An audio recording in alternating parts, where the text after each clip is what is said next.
Nous allons utiliser la barre d'outils entité de base 3D. Donc la première commande, c'est la commande polysolide. Cette commande-là me permet de dessiner un arc et une ligne en 3D. Donc j'active la commande.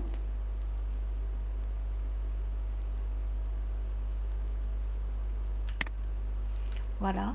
Je vais avoir dans la barre d'état l'option hauteur, largeur et d'autres options aussi. Alors, en premier lieu, comme donnée de départ, je vais dessiner une combinaison de lignes et arcs de largeur 40 et de hauteur 80. Si je veux accepter ces dimensions, je commence ici à mon dessin.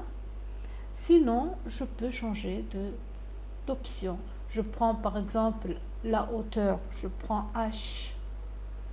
Alors, H, je prends 40 et L, je prends 20. Alors, 40 entrées, je prends l'option H, 40 entrées. Je prends la largeur, la hauteur L.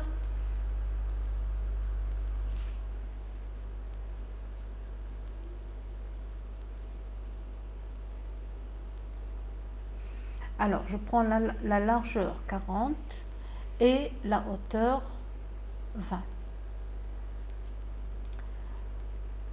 Dans la barre d'état, on me demande de spécifier le premier point, ça veut dire le point de départ par rapport à l'origine du repère OX, Y, Z. Je donne le point de départ. Alors, dans les options, j'ai l'option, si je veux dessiner un arc, je vais prendre la lettre A. Sinon, je vais dessiner avec une ligne, la commande ligne. Si je veux changer d'option, je prends A plutôt, qui est arc, entrée, et à ce moment-là, je vais dessiner et dimensionner mon arc avec le rayon et la corde. Je prends ensuite l'option A, entrée, et je fais clore pour fermer. Voilà. J'ai un modèle combiné de lignes et arcs. Si je veux changer le style visuel, voilà ce que ça donne. Alors ici, j'ai l'impression que la largeur et la hauteur n'est pas bien lisible. Je vais changer de largeur et de hauteur. Je reprends toujours la commande. Je prends alors H. Je prends 80. Entrée. Ensuite, je prends L. Entrée. Je prends 60. Entrée. Voilà le premier point. Voilà le deuxième point. Si je veux changer, je prends l'option arc. Donc A, entrée. Voilà ce que ça donne. Je reprends l'option L, ligne. Voilà, entrée. Voilà, je dessine une ligne au lieu d'un arc. Voilà. Et j'ai l'option clore pour fermer. Voilà, j'ai dessiné un modèle avec deux commandes combinées, un arc et une ligne suivant le repère 3 dimensions X, Y et Z. La commande suivante, c'est la commande boîte. Donc, je donne les coordonnées du premier coin. La base, c'est un rectangle. Et le deuxième coin est la hauteur. Soit je donne les coordonnées en m'accrochant à des points donnés, soit dans l'écran, soit je donne les coordonnées avec le clavier. Alors, la commande suivante, c'est la commande biseau. Ça veut dire, j'ai la base et j'ai une hauteur. Donc, j'ai l'impression que j'ai coupé la boîte suivant une diagonale.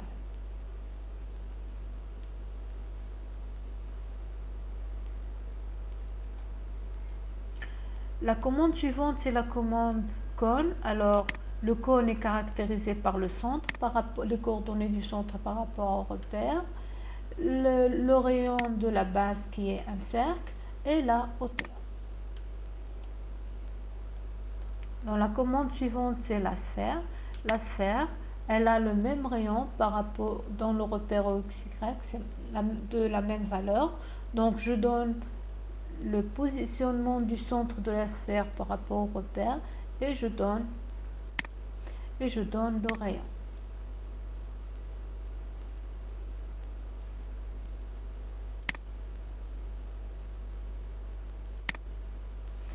Alors, la commande suivante, c'est la commande cylindre. Alors, cylindre, je donne le positionnement du centre par rapport au repère. Je donne le premier rayon du cercle, qui est la base du cercle, le rayon de la base du cercle, et je donne la hauteur. La commande suivante, c'est la commande tore. Alors, le tore est caractérisé par un petit rayon et un grand rayon. Je donne d'abord les coordonnées du grand rayon par rapport au repère. Je donne le rayon et ensuite, par rapport à ce rayon, je vais avoir le rayon du tore. Donc, si je visualise en style filaire, voilà un cercle par rapport à la périphérie du tore. Et le rayon se trouve au milieu. Alors, la commande suivante, c'est la commande pyramide. Je prends la commande pyramide. Qu'est-ce qu'on me donne ici? On me donne donner le point central, ça veut dire une pyramide est construite à partir d'un cercle.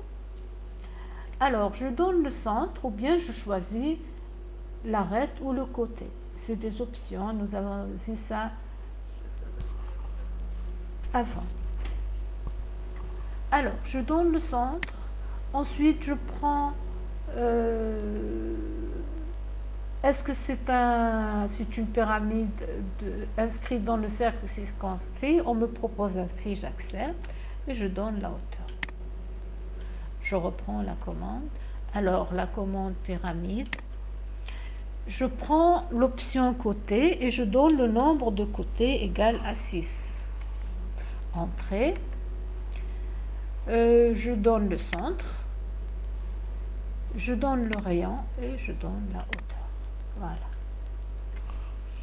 Alors, la commande suivante, c'est la commande hélice. Alors, je donne le rayon, le point, le centre par rapport au repère. Je donne le rayon. Le premier rayon, je donne ensuite le deuxième rayon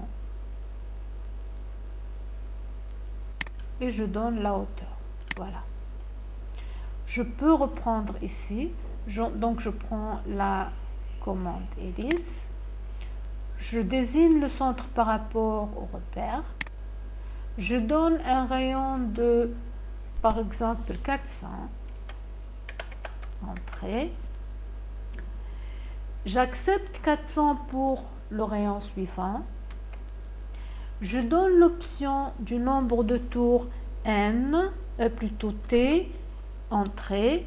Je donne le nombre de tours égal à 20. Ensuite, je donne une hauteur h, entrée.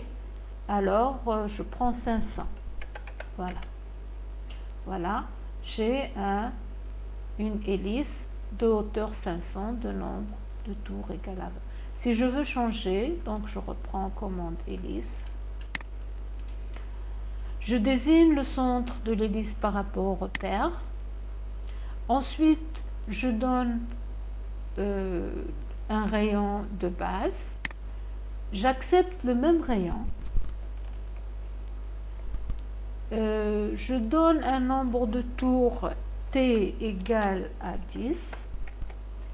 Et je donne une hauteur h égale à, alors je prends 200. Voilà.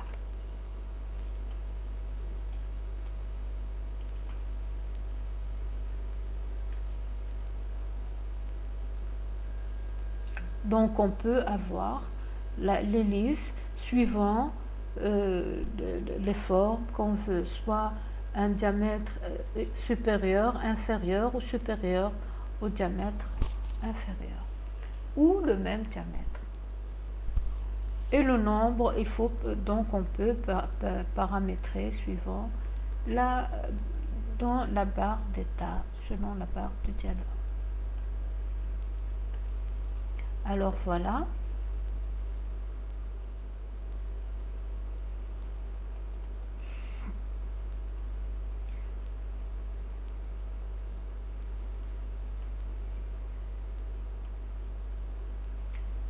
On va exécuter la fonction ensuite balayage. Alors dans cette fonction, je vais être un peu plus clair. Donc j'ai une ligne et j'ai aussi un arc. Voilà. Alors qu'est-ce qu'il faut faire?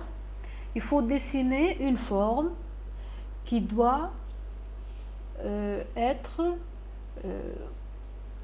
juste avec un mode d'accrochage extrémité à l'extrémité de l'objet. Voilà. Ici, je vais dessiner un cercle, par exemple. Je m'accroche à l'extrémité.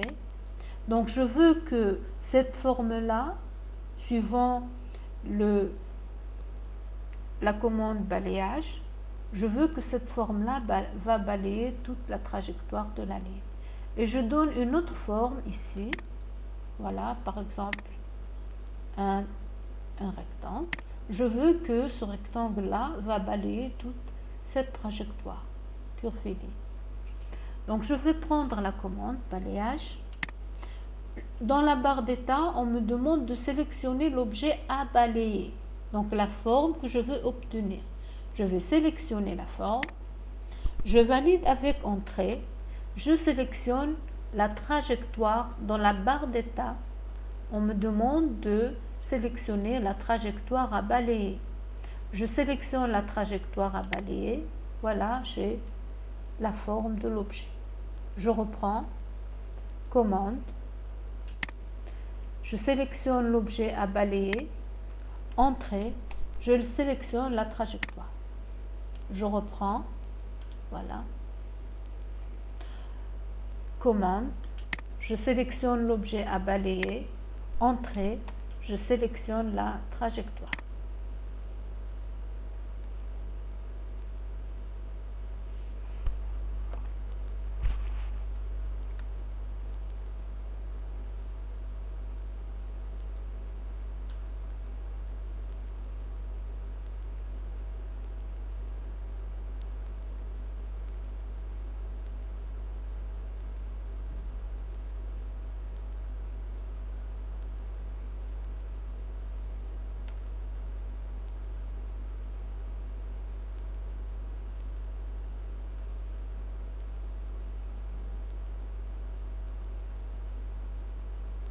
Voilà, le balayage. Je reprends, je sélectionne la commande, je sélectionne l'objet à balayer, je fais entrée et je sélectionne la trajectoire.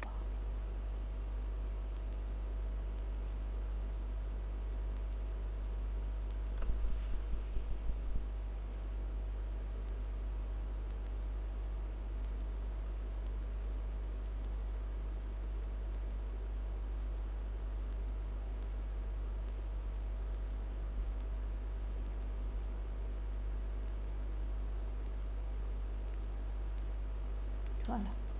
Donc voilà ce que j'ai obtenu en fin de compte. Donc les formes que j'ai obtenues suivant la commande hélice et la commande balayage. Alors,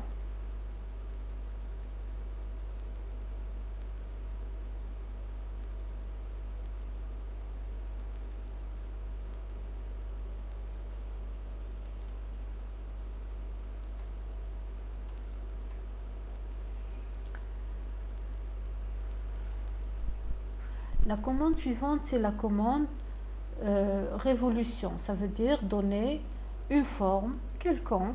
Je vais donner une forme quelconque. Et par rapport à un alignement, je vais faire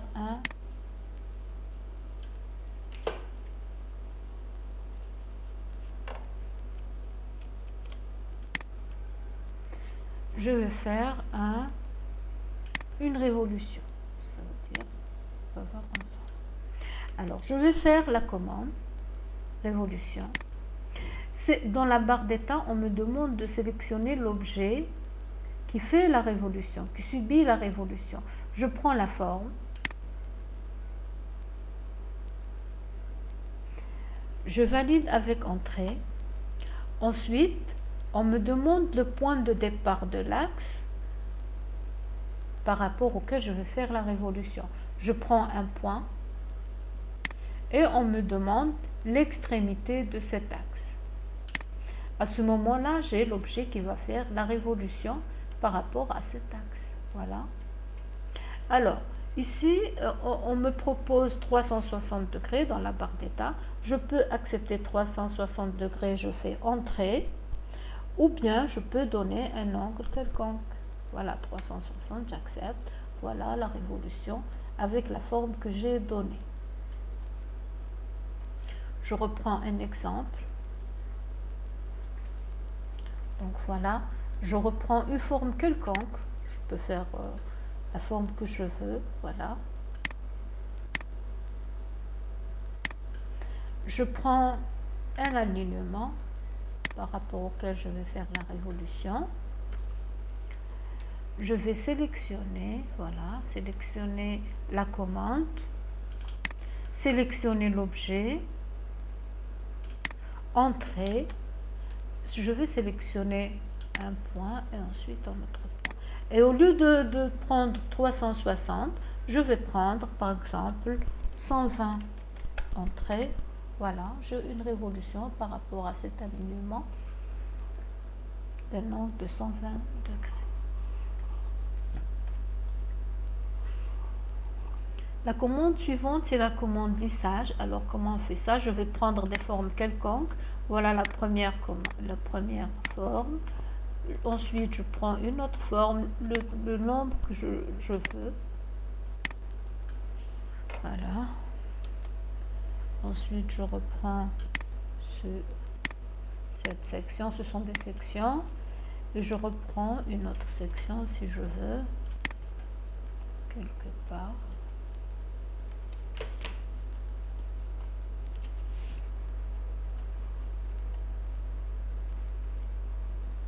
Ici.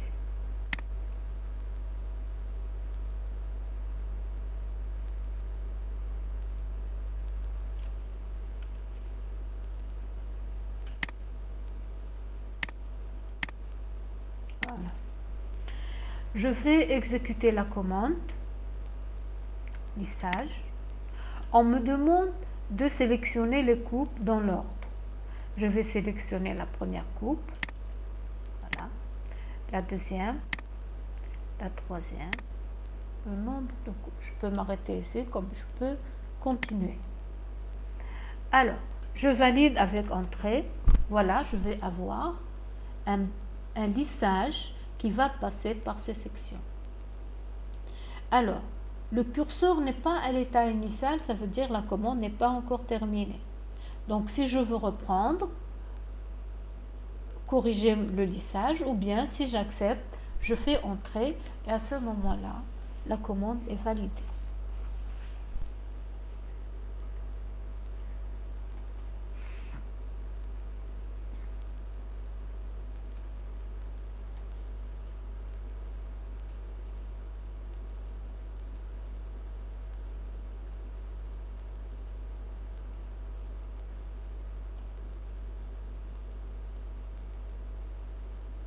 Alors, la commande suivante, c'est la commande union. Qu'est-ce que ça veut dire ici? Par exemple, ici j'ai deux corps différents. Si je veux, par exemple, déplacer un objet par rapport à l'autre, voilà, entrée. entrer et je déplace. Donc, chacun est dans son espace. Alors, si je veux faire cette commande-là,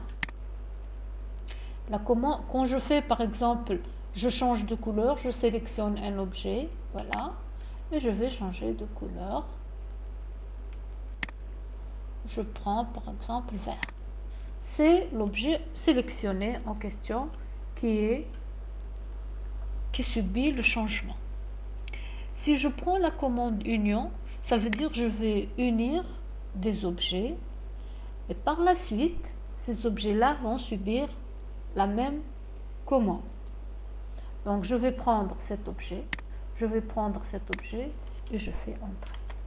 Si je fais déplacer, par exemple, voilà, déplacer, ces objets sont unis, ils vont subir la même commande. Si je veux changer par exemple de couleur, je sélectionne, je vais changer de couleur, voilà, je prends la couleur jaune, voilà. Ils vont subir le même effet. Ça, c'est la commande union. La commande suivante, c'est la commande soustraction. Je vais sélectionner la commande. Dans la barre d'état, on me demande de choisir des objets. Je prends un objet, le premier. Je fais entrer et je prends le deuxième. Voilà.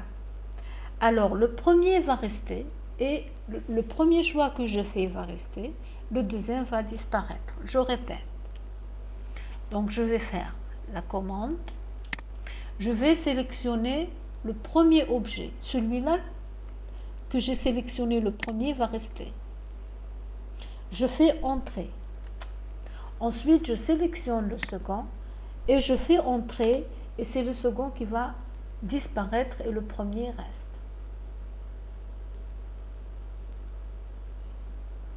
Alors, la commande suivante, c'est la commande intersection. Alors, dans cette commande-là, je vais sélectionner le premier objet, je vais sélectionner le deuxième objet et je fais entrer. À ce moment-là, c'est uniquement la partie qui appartient aux deux objets va rester et les autres parties disparaissent. Je répète la commande.